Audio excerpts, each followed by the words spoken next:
Right guys, today we are doing a video on what I feed my reptiles and what I feed my bugs and all the details of how I do it and where I keep them. So to start off with, we've got a bioactive leopard gecko setup, which basically, if you don't understand what that is, then it's an ecosystem which runs by itself. So for that you need a bit of a unique setup compared to the normal one you would have, but we'll go through that in a later video. But to run one and have it established, you need to have woodlice, which basically you can get 3 different types. So you can get the dwarf white tropicals, which are the most common. You can get the giant orange ones, and then you get the tropical greys, which, well, actually they're probably more common than the dwarf ones, but you can get all 3 of these, and they basically eat what your gecko doesn't, and when he poos, they'll also devour that and demolish that, so it sort of decomposes it themselves. Really easy to sustain, like they breed really well, but you need to keep them alive. So they're wood lice, so they like quite damp wood, so you need that in the tank, but also custodial fuel, which is a special thing just for them, and it says just on here what can be consumed by them, and they're basically just pellets. So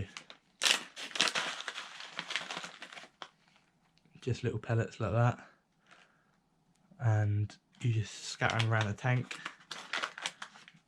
I mean, you can say what about if a leopard gecko eats them, or whatever other active bioactive setups you've got, but I don't think that'd be a problem if you did have a few, but they're too hard. I reckon they'd be spat out. So yeah, these are done.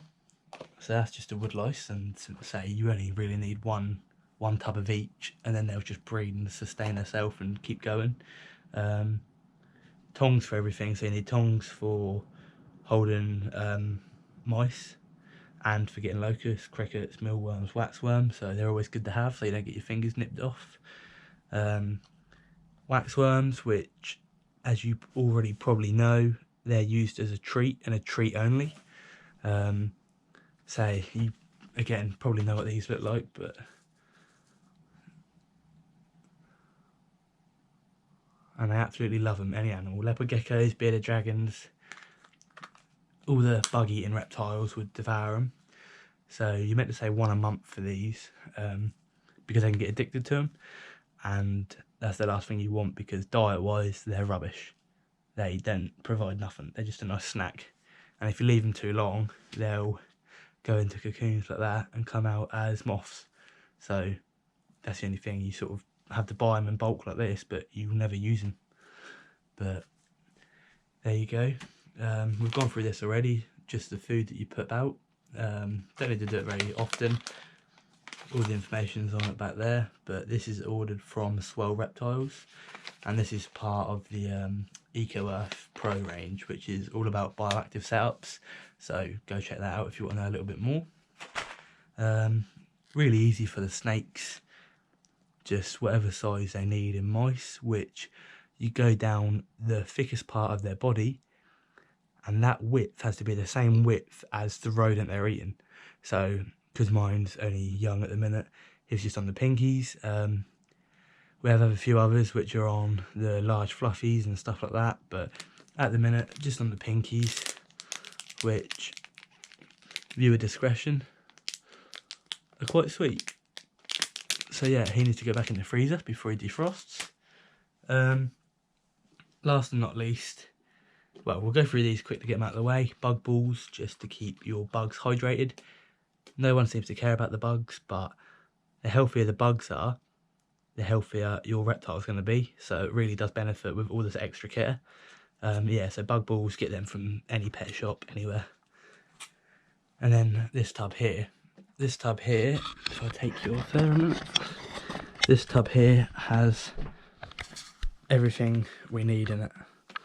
So what we do is we keep the locusts and the mealworms together. So we've got some eco dirt in here, which is a dirt for burrowing, so all the mealworms can burrow in it quite well. Got some rotten wood just under there, which they'll eat from, so that's good for them.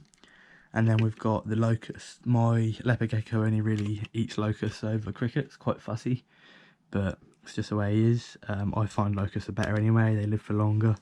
But what we do here is put the dirt in and then just mix it all up so it's nice and damp for them. Put the mealworms in so they can burrow. Put a bit of wood in, some old leaves and stuff like that. In the corner there, some mouldy food. Doesn't really matter if it goes mouldy because the worms will finish it off anyway, but the food is for the worms and the locusts. So you want to spray these every now and again in the tub just so they keep hydrated. Same with the balls, put a few balls in there. And yeah, I just find it much easier instead of having a tub for mealworms, a tub for this, tub for that, just to keep them in here together. I would never put the waxworms in here because I've done it a few times and you see the locust biting at them trying to eat them, so not really ideal. So that's how I keep them, and they're quite straightforward to get really. In this angle you just take the little lid off instead of the big one here, just grab them with the tweezers and sorted. So that is all the care for all the animals we have here. So hope you've enjoyed the video and stay tuned for the next one. Goodbye.